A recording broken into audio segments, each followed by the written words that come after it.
Traffic میں کسی چوراہے پر تھوڑی دیر کے لیے آپ کی گاڑی رک جائے ریڈ لائٹ پر تو سانس لینا مشکل ہو جاتا ہے، اور سارے اثرات اس کے ہاتھوں اور چہروں پہ پڑتے ہیں۔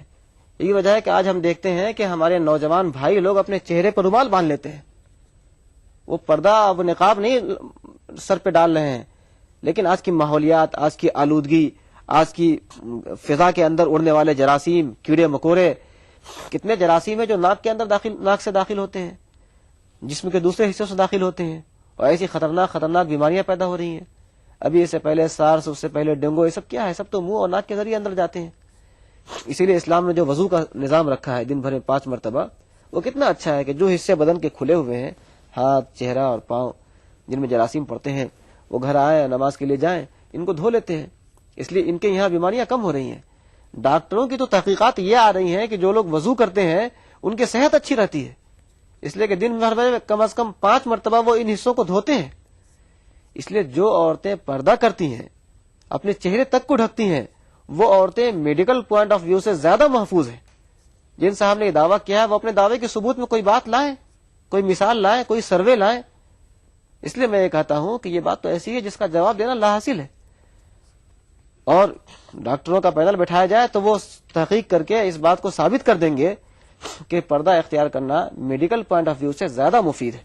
تو اگر کوئی عورت اس کو ضرورت محسوس ہو رہی ہے کہ اپنے بچوں کی کفالت کے لیے وہ کوئی کام کرے، اور وہ کوئی بزنس شروع کرتی ہے یا کسی آفس میں اس کو کوئی جاب مل جاتا ہے اور وہ کرنا چاہتی ہے، اور معاشرہ بھی اچھا ہے، اس کی عزت بھی وہاں پہ محفوظ رہ سکتی ہے، اس کے ساتھ چھیڑخانی یا اور بھی دوسرے واقعات ہونے کے امکانات نہیں ہیں، تو پھر جو وہ روایتی برقع ہے جس میں کہ ایک خاص کالا ڈریس جو پورا ڈھک دیا جاتا ہے، صرف وہ اس کو اختیار نہ کر کے بلکہ ایک چادر یا ایک دوپٹہ اپنے اوپر ڈال لیتی ہے، ڈھیلا ڈھالا لباس ہے، اس کا چہرہ کھلا ہوا ہے اور ہاتھ کھلا ہوا ہے، تو اس صورت میں وہ آفس میں کام کر سکتی ہے یا نہیں؟ دیکھیے، ہم ایران کی مثال ہمارے سامنے موجود ہے، ترقی یافتہ ملک ہے۔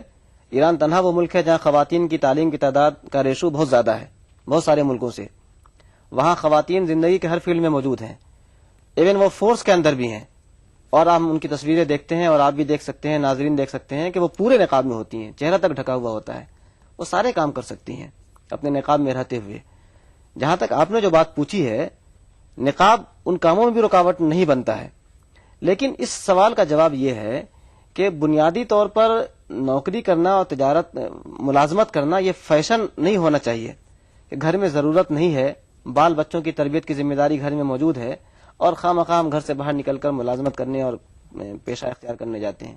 اگر ضرورت ہے تو اسلام نہیں روکتا، ضرورت پوری کرنے کے بجائے اس کے لیے اسلام نے کچھ دوسرے گائیڈ لائنس دیے ہیں۔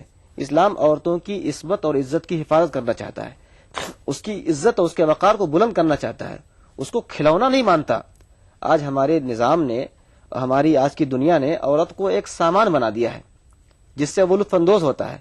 سارے مرد اپنی ہوس کی نگاہیں اس پر ڈالتے ہیں اور مستی لیتے ہیں اس سے، اور وہ بیچاری نادان سب کی مستیوں اور سب کی شہوتوں اور خواہشوں کا شکار بنی رہتی ہے۔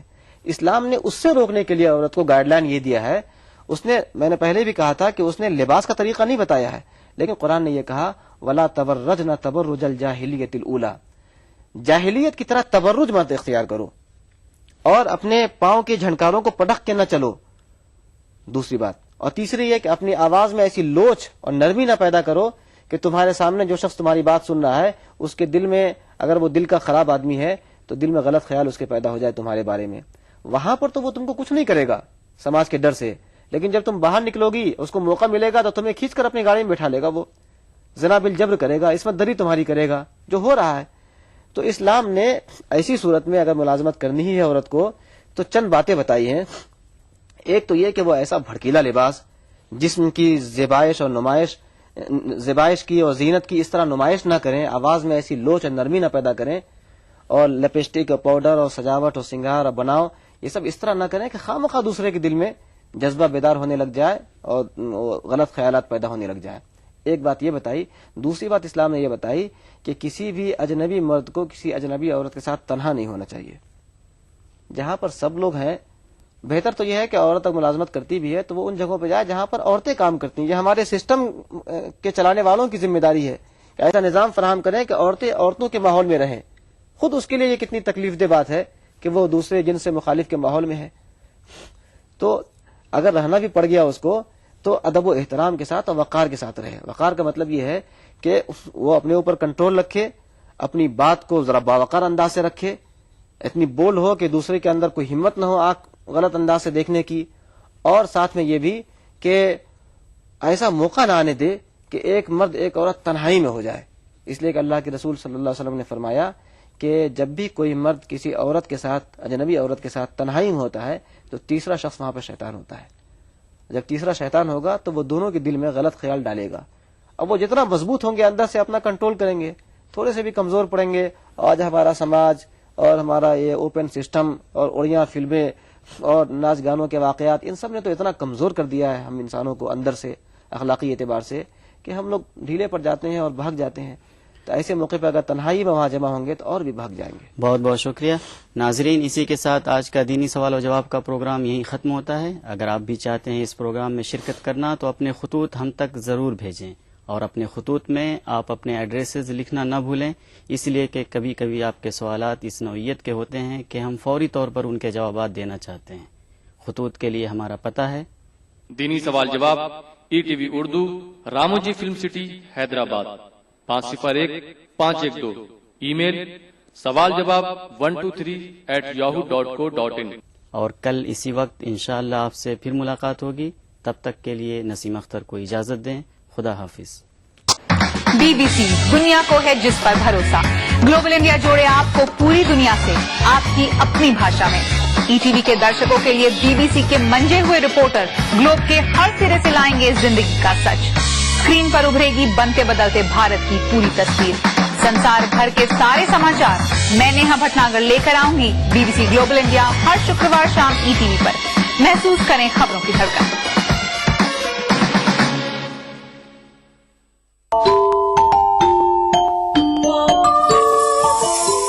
اسلام فار کڈز یعنی اسلام بچوں کے لیے.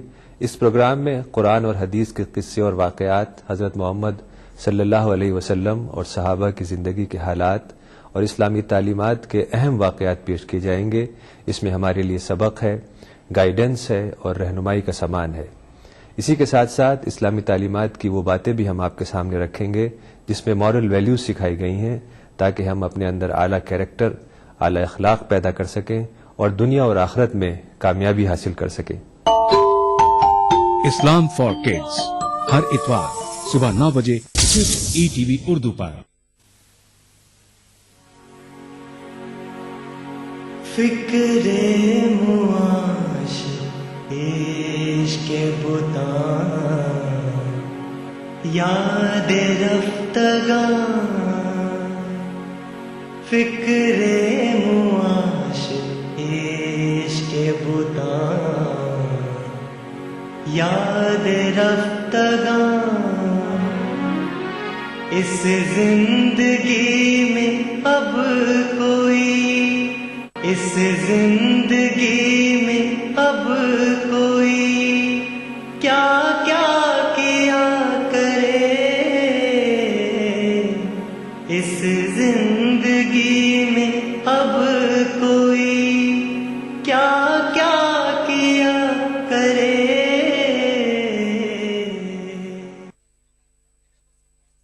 Islamic Research Foundation, an international resource center for understanding and clarification on Islam and comparative religion.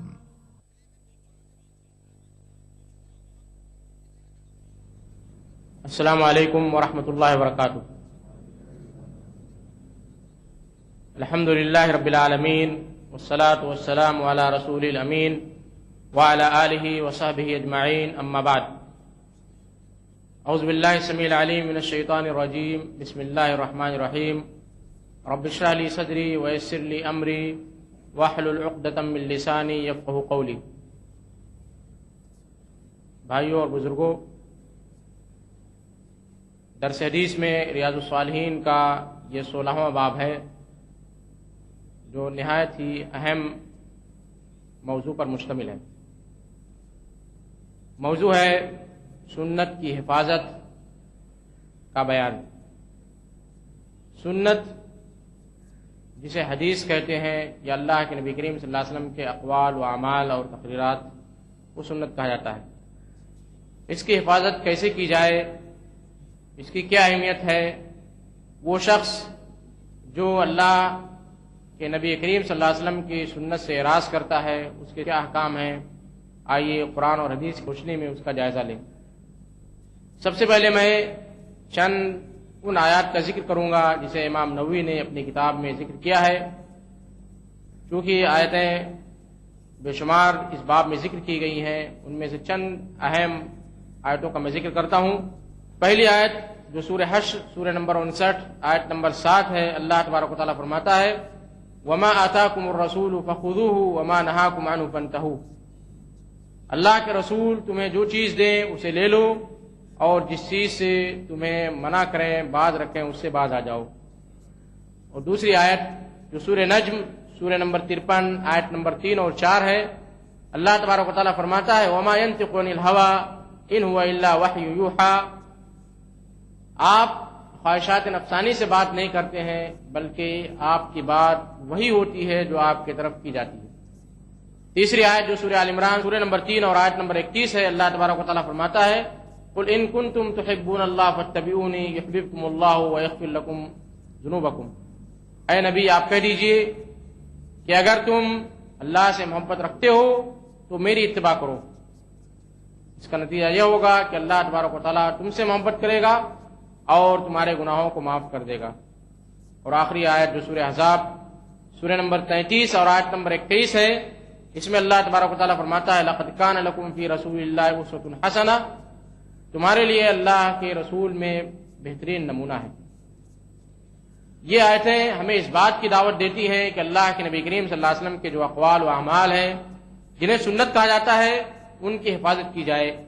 اس لیے اس کا نتیجہ یہ ہے کہ اگر ہم اللہ تبارک و تعالیٰ سے محبت رکھتے ہیں، اللہ تبارک و تعالیٰ سے ہمیں محبت ہے، تو اس کا صحیح طریقہ، اس کے اظہار کا طریقہ یہ ہے کہ ہم اللہ کے نبی کریم صلی اللہ علیہ وسلم کی اتباع کریں، اور یہ نہ سمجھیں کہ اللہ کے نبی کریم صلی اللہ علیہ وسلم جو بات بھی کہتے ہیں اپنی طرف سے کہتے ہیں، بلکہ جو بات اللہ کے نبی کریم صلی اللہ علیہ وسلم کے زبان مقدس سے نکلتی ہے وہ وحی ہوتی ہے جو اللہ تبارک و تعالیٰ کی جانب سے آپ پر نازل کی جاتی ہے۔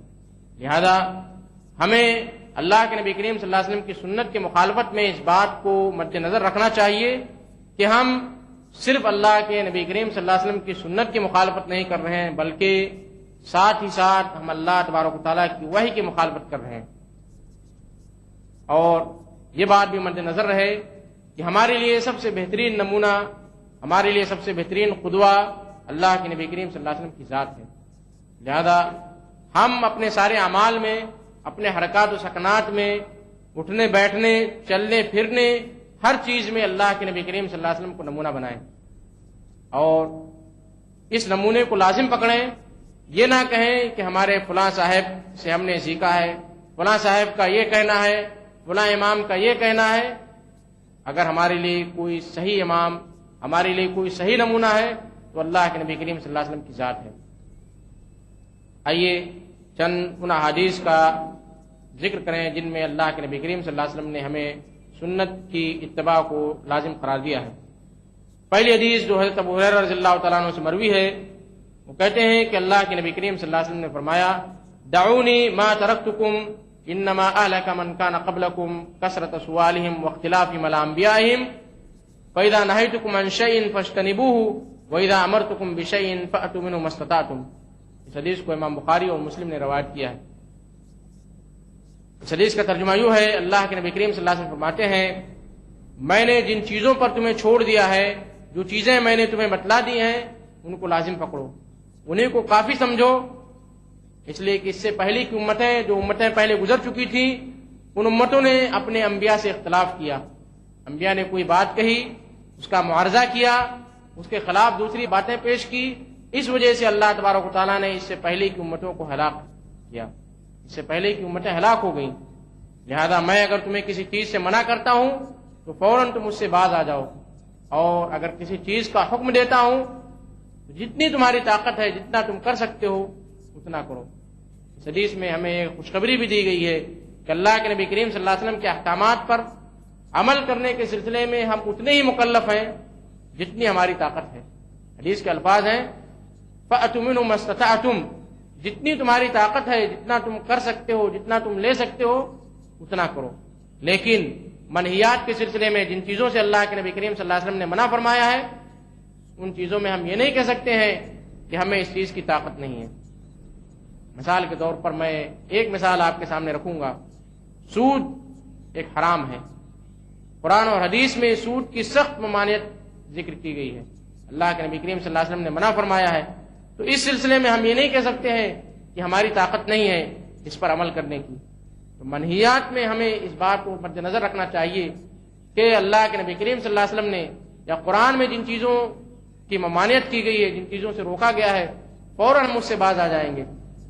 لیکن اگر کرنے کے سلسلے میں کوئی معمورات ہے، کسی چیز کے کرنے کا حکم دیا گیا ہے، تو اس میں ہم یہ دیکھیں گے کہ کیا ہم یہ چیز بجا لا سکتے ہیں، کیا یہ چیز ہم ادا کر سکتے ہیں یا نہیں.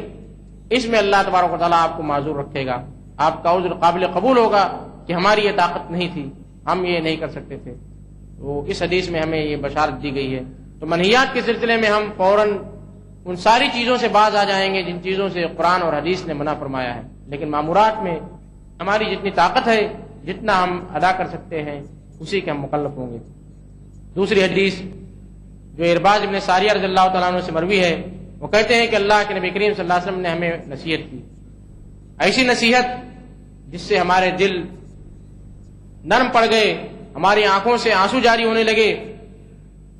تو ہم نے کہا اللہ کے رسول، ایسا لگتا ہے کہ آپ کی آخری نصیحت ہے، ایسی نصیحت جو ایک شخص رخصت ہونے کے وقت دیا کرتا ہے. تو لہذا مجھے ایسا محسوس ہو رہا ہے کہ آپ کی آخری نصیحت ہے، تو ہمیں کوئی اچھی بات بتا دیں، ہمیں کوئی اچھا واعظ کر دیں. تو اللہ کے نبی کریم صلی اللہ علیہ وسلم کے الفاظ یوں ہیں: اوصیکم بتقوی اللہ والسمع والطاعہ وان تأمر علیکم عبد حبشی وانہ من یعش منکم فسیرى اختلافا کثیرا فعلیکم بسنتی وسنت الخلفاء الراشدین المہدیین عضوا علیہا بالنواجذ وإیاکم ومحدثات الامور فإن کل بدعۃ ضلالہ. اس حدیث کو امام ابو داؤد اور ترمذی نے روایت کیا ہے اور یہ حدیث صحیح ہے. اللہ کے نبی کریم صلی اللہ علیہ وسلم نے پہلی نصیحت کی: اوصیکم بتقوی اللہ، میں تمہیں اللہ کے خوف، اللہ کے تقوی کی وصیت کرتا ہوں، اللہ کے تقوی کا حکم دیتا ہوں، اللہ کے خوف کا حکم دیتا ہوں. اور دوسری چیز والسمع والطاعہ، سننے اور اطاعت کرنے کا حکم دیتا ہوں. اور آگے فرمایا اگر تم پر ایک حبشی غلام ہی کیوں نہ امیر بنا دیا گیا ہو، تم اس کی بات بھی سنو گے اور اس کی اطاعت بھی کرو گے. اس لیے کہ اگر تم نے اس کی مخالفت کی اور وہ اسلامی احکام کو نافذ کر رہا ہے تو اس طرح امت میں فساد برپا ہوگا. تو یہ نہیں دیکھنا ہے کہ ہمارا امیر کون ہے، اگر وہ امیر اسلامی احکام کو نافذ کرتا ہے، حبشی غلام ہی کیوں نہ ہو، ہمیں اس کی بات سننی ہوگی اور اس کی اطاعت کرنی ہوگی. اور آگے فرمایا اس کے بعد جو لوگ زندہ رہیں گے وہ بے شمار اختلاف دیکھیں گے، جیسا کہ آج اس دور میں موجود ہے. اسلامی تعلیمات کے سلسلے میں بے شمار اختلافات ہیں. تو ایسی صورت میں ہم کیا کریں؟ اللہ کے نبی کریم صلی اللہ علیہ وسلم نے فرمایا: فعلیکم بسنتی، تم میری سنت کو لازم پکڑو اور خلفائے راشدین کی سنت کو جو ہدایت یافتہ ہیں. عضوا علیہا بالنواجذ، مثال دے کر اللہ کے نبی کریم صلی اللہ علیہ وسلم نے فرمایا کہ ڈانٹوں سے جس طرح کوئی شخص سختی سے کسی چیز کو پکڑ لیتا ہے، تو اس طرح ڈانٹوں سے اس چیز کو لازم پکڑو، یعنی سختی سے قرآن اور سنت، خلفائے راشدین کی سنت کو لازم پکڑو. اور آگے فرمایا: وإیاکم ومحدثات الامور، دین میں نئی نئی چیزوں سے بچو، نئے نئے طریقوں سے بچو، نئی نئی ایجادات سے جو دین میں نئی نئی چیزیں پیدا ہو رہی ہیں ان چیزوں سے بچو.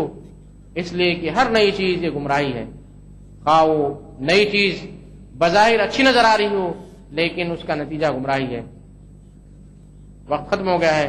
اللہ تبارک و تعالیٰ سے دعا ہے کہ اللہ تبارک و تعالیٰ ہمیں سنت پر عمل کرنے کی توفیق عطا فرمائے اور سنت کے سلسلے میں جو ہمارے خدشات ہیں، جو اعتراضات ہیں، انہیں حل کرنے کی توفیق عطا فرمائے. آمین. وآخر دعوانا ان الحمدللہ رب العالمین. بھائی کوئی سوال کرنا چاہتے ہو کر سکتے ہیں. السلام علیکم. وعلیکم السلام. سنتوں اور عادت میں کیا فرق ہے، اور حضور پاک کی جو سنت ہے اور جو ان کی عادت ہوا کرتی تھی اس میں کیا فرق ہے؟ وہ بھی سنت کی جائے گی جو ان کی عادت تھی؟ اور آپ نے کہا کہ جو حضور پاک کی سنت پہ نہیں چلتے وہ اللہ کی بھیجی ہوئی وحی کی مخالفت کرتے ہیں، تو اگر سمجھ لیجیے کہ کوئی شخص اگر داڑھی نہیں رکھتا ہے تو کیا وہ اللہ کی بھیجی ہوئی وحی کی مخالفت کرتا ہے؟ بھائی صاحب نے جو سوال کیا وہ اس کا جواب اگر دیکھا جائے تو پورا ایک لیکچر ہونا چاہیے کہ اللہ کے نبی کریم صلی اللہ علیہ وسلم کی سنت اور عادات میں فرق کیا ہے. کیا اللہ کے نبی کریم صلی اللہ علیہ وسلم کی عادات بھی سنت میں داخل ہیں یا عادات سنت سے خارج ہیں؟ پھر بھائی صاحب نے ایک مفروضہ قائم کیا جو ان کے سوال سے ظاہر ہے، اگرچہ کہ سوال میں اس کا ذکر نہیں کیا. مثال کے طور پر داڑھی رکھنا جو انسانی فطرت ہے، انسانی عادت ہے، اور اللہ کے نبی کریم صلی اللہ علیہ وسلم نے جو داڑھی رکھا وہ انسانی عادت کی وجہ سے رکھا یا سنت کی وجہ سے رکھا. پھر اگر کوئی شخص داڑھی نہ رکھتا ہو تو کیا وہ سنت کی مخالفت کر رہا ہے یا اللہ کے نبی کریم صلی اللہ علیہ وسلم کی عادت کی مخالفت کر رہا ہے؟ تو مختصراً بھائی صاحب کا سوال ہے. سب سے پہلے میں ذکر کر دوں کہ سنت کہتے ہیں اللہ کے نبی کریم صلی اللہ علیہ وسلم کے قول، یعنی اللہ کے نبی کریم صلی اللہ علیہ وسلم نے جو چیز کہی ہو. دوسری چیز اللہ کے نبی کریم صلی اللہ علیہ وسلم کا عمل، اللہ کے نبی کریم صلی اللہ علیہ وسلم نے کوئی عمل کیا ہو، اگرچہ کہ آپ نے اپنی زبان سے اسے ادا نہ کیا ہو، اس کے کرنے کا حکم نہ دیا ہو، لیکن آپ نے کیا ہے. تیسری چیز تقریر. تقریر کہتے ہیں اللہ کے نبی کریم صلی اللہ علیہ وسلم کے زمانے میں کوئی کام ہوا ہو اور اللہ کے نبی کریم صلی اللہ علیہ وسلم نے اس کا انکار نہ کیا ہو. اللہ کے نبی کریم صلی اللہ علیہ وسلم کے زمانے میں، خواہ اللہ کے نبی کریم صلی اللہ علیہ وسلم کے سامنے یا اللہ کے نبی کریم صلی اللہ علیہ وسلم کے پیچھے، اس لیے کہ اللہ کے نبی کریم صلی اللہ علیہ وسلم کے معاشرے میں اگر کوئی کام ہوتا تھا جو کام غلط ہوتا تھا تو اللہ تبارک و تعالیٰ اللہ کے نبی کریم صلی اللہ علیہ وسلم کو اس کی اطلاع دیتے تھے اور فوراً اللہ کے نبی کریم صلی اللہ علیہ وسلم اس کی تصحیح کر دیا کرتے تھے. تو اللہ کے نبی کریم صلی اللہ علیہ وسلم کے زمانے میں جو بھی کام ہوا ہو وہ بھی سنت میں داخل ہے، جسے تقریر کہتے ہیں. اور بعض علماء حدیث کی تعریف میں اور اضافہ کرتے ہیں، کہتے ہیں او صفت خلقیت او خلقیت. اللہ کے نبی کریم صلی اللہ علیہ وسلم کی جو پیدائشی صفات ہیں وہ بھی سنت میں داخل ہیں، اللہ کے نبی کریم صلی اللہ علیہ وسلم کے جو اخلاق ہیں وہ بھی صفات میں داخل ہیں، وہ بھی حدیث میں داخل ہیں. پیدائشی صفات اور اخلاقی صفات دونوں حدیث اور سنت میں داخل ہیں. یعنی اللہ کے نبی کریم صلی اللہ علیہ وسلم کس طرح چلتے تھے، اللہ کے نبی کریم صلی اللہ علیہ وسلم کس طرح بولتے تھے، اللہ کے نبی کریم صلی اللہ علیہ وسلم کے رہنے سہنے کا طریقہ کیا تھا، اخلاق و عادات کیا تھے، یہ ساری چیزیں سنتوں میں داخل ہیں. کچھ علماء نے اللہ کے نبی کریم صلی اللہ علیہ وسلم کی عادات کو سنت سے خارج قرار دیا اس بنا پر کہ اللہ کے نبی کریم صلی اللہ علیہ وسلم کا اٹھنا بیٹھنا، بیت الخلاء میں جانا، یہ ساری چیزیں اللہ کے نبی کریم صلی اللہ علیہ وسلم کی عادات ہیں، یہ سنت میں داخل نہیں ہے. کچھ علماء نے اس مقصد کے تحت، اللہ ان کی نیت کو زیادہ بہتر جانتا ہے، اس مقصد کے تحت کہ جب ہم یہ قاعدہ اور یہ اصول بنا لیں گے تو بہت ساری چیزیں جو ہمارے نظریے کے مخالف ہیں انہیں عادات میں داخل کر دیں گے. اصول فقہ میں اس میں لمبی بحث کی گئی ہے کہ کیا اللہ کے نبی کریم صلی اللہ علیہ وسلم کی عادات سنت میں داخل ہے یا نہیں داخل ہے، حدیث کی اصطلاح میں داخل ہے یا نہیں داخل ہے. جمہور علماء کا خیال ہے کہ اللہ کے نبی کریم صلی اللہ علیہ وسلم کی عادات یہ حدیث اور سنت میں داخل ہیں. اگر کسی وجہ سے اللہ کے نبی کریم صلی اللہ علیہ وسلم نے وہ حکم بدل دیا ہو، مثال کے طور پر مدینہ میں تعبیر نخل کا واقعہ ہوا کرتا تھا، صحابہ کرام کھجور زیادہ پیدا کرنے کے لیے جو مادہ کھجور ہوتی تھی اور جو نر کھجور ہوتی تھی، نر کھجور کی کچھ ٹہنی کاٹ کر مادہ کھجور سے لگا دیا کرتے تھے. اللہ کے نبی کریم صلی اللہ علیہ وسلم نے منع فرمایا. اس سال کھجور کم پیدا ہوئی، صحابہ کرام نے اعتراض کیا کہ اللہ کے رسول ہم نے ایسا کیا اور جس کا یہ نقصان ہوا.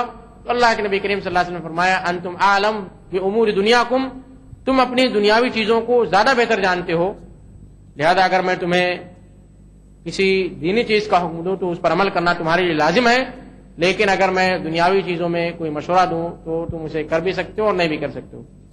اس طرح کی بے شمار مثالیں سنت میں موجود ہیں.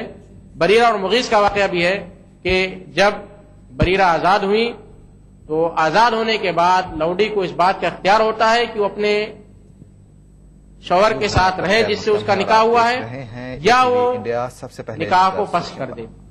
اللہ کے نبی کریم صلی اللہ علیہ وسلم نے حضرت بریرہ کو مشورہ دیا کہ تم مغیث کے ساتھ رہو، اس لیے کہ حضرت مغیث حضرت بریرہ کو سے بے انتہا محبت کرتے تھے، بلکہ جب وہ آزاد ہوئی تو حضرت مغیث کا یہ حال تھا کہ وہ ان کے پیچھے روتے ہوئے دوڑتے تھے. اللہ کے نبی کریم صلی اللہ علیہ وسلم نے مشورہ دیا. حضرت بریرہ نے پوچھا کہ اللہ کے رسول کیا آپ اللہ کے حکم سے مشورہ دے رہے ہیں یا آپ کا ذاتی مشورہ ہے؟ اللہ کے نبی کریم صلی اللہ علیہ وسلم نے فرمایا کہ یہ میرا ذاتی مشورہ ہے. تو حضرت بریرہ نے اس مشورے کو ٹھکرا دیا اور وہ الگ ہو گئے. تو اس طرح کی تفریق اگر وضاحت کے ساتھ ملتی ہے تو ہم اسے عادات اور دنیاوی امور میں داخل کر سکتے ہیں. لیکن جہاں تک اللہ کے نبی کریم صلی اللہ علیہ وسلم کے چلنے پھرنے اٹھنے بیٹھنے کی جو عادات ہیں ان عادات کو اختیار کرنے سے ہمیں ثواب ملے گا. اگر ہم نے اس نیت سے ان عادات کو اختیار کیا کہ یہ ہمارے پیغمبر کی صفت تھی. حضرت عبداللہ بن عمر کے بارے میں آتا ہے کہ وہ جب سفر کرتے تھے تو ایک مقام پر جہاں اللہ کے نبی کریم صلی اللہ علیہ وسلم نے اپنی اونٹنی کو بیٹھایا تھا اور وہاں اپنی استنجا کیا تھا، تو عبداللہ بن عمر جب سفر پر جاتے تو اس جگہ پر اترتے، اپنے اونٹنی کو بیٹھاتے اور وہاں پیشاب کیا کرتے تھے اور کہتے تھے کہ اللہ کے نبی کریم صلی اللہ علیہ وسلم نے یہاں استنجا کیا تھا اس لیے میں کر رہا ہوں. تو یہ اللہ کے نبی کریم صلی اللہ علیہ وسلم سے محبت کی اعلیٰ دلیل ہے. پھر رہا کیا داڑھی یہ عادات میں شمار ہوگی یا اللہ کے نبی کریم صلی اللہ علیہ وسلم کی سنت میں شمار ہوگی؟ داڑھی کے سلسلے میں مختصراً یہ ذکر کر دوں کہ یہ اسلام کے شاعر میں سے اور اللہ کے نبی کریم صلی اللہ علیہ وسلم نے داڑھی رکھی ہے اور داڑھی رکھنے کا حکم بھی دیا ہے. لہذا داڑھی کو کسی بھی صورت میں عادات میں شمار نہیں کیا جا سکتا ہے. اور میرے علم کی حد تک علماء اسلام میں کسی نے بھی داڑھی کو اللہ کے نبی کریم صلی اللہ علیہ وسلم کی عادات میں شمار نہیں کیا ہے، بلکہ داڑھی اللہ کے نبی کریم صلی اللہ علیہ وسلم کی سنت میں ہے. داڑھی ترک کر وہ کاٹنے والا یہ اللہ کے نبی کریم صلی اللہ علیہ وسلم کی سنت کا مخالف ہوگا اور جتنا بڑا گناہ ہوگا اسی گناہ کے مطابق اسے سزا اور جزا ملے گی.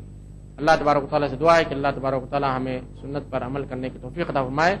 آمین. وآخر دعوانا ان الحمد للہ.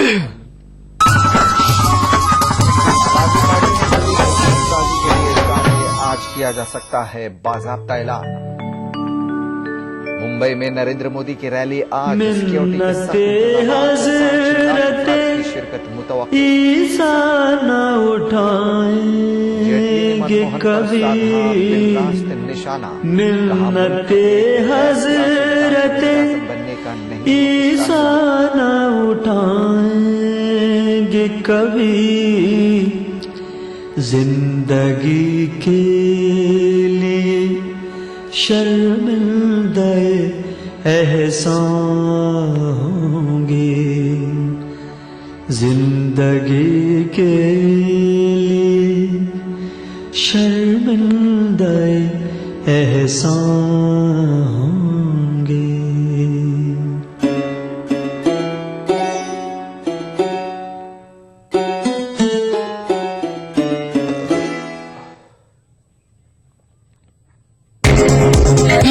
اردو پر اگلا پروگرام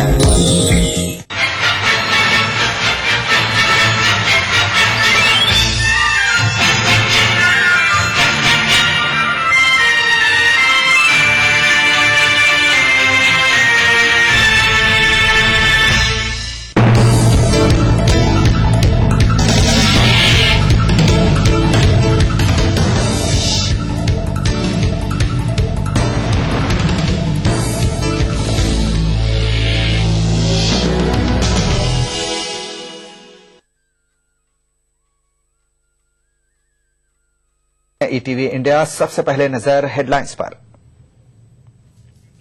عام آدمی پارٹی نے دہلی میں حکومت سازی کے دیے اشارے. آج کیا جا سکتا ہے باضابطہ اعلان. ممبئی میں نریندر مودی کی ریلی آج. سیکیورٹی کے سخت انتظامات. 5 لاکھ افراد کی شرکت متوقع. ارون جیٹلی نے منموہن پر سادھا بالراست نشانہ. کہا ملک ایک غیر سیاستداں کے وزیر اعظم بننے کا نہیں ہو سکتا متحمل.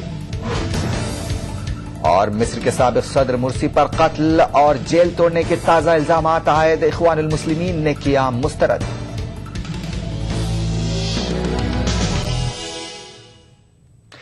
عام آدمی پارٹی نے دہلی میں حکومت سازی کے اشارے دیے ہیں. عام آدمی پارٹی لیڈر منیش سسودیا کا کہنا ہے کہ بیشتر عوام نے کانگریس کے اشتراک سے حکومت تشکیل دینے کے حق میں اپنی رضامندی ظاہر کی ہے. دہلی کو جلد ہی ایک نئی حکومت مل سکتی ہے.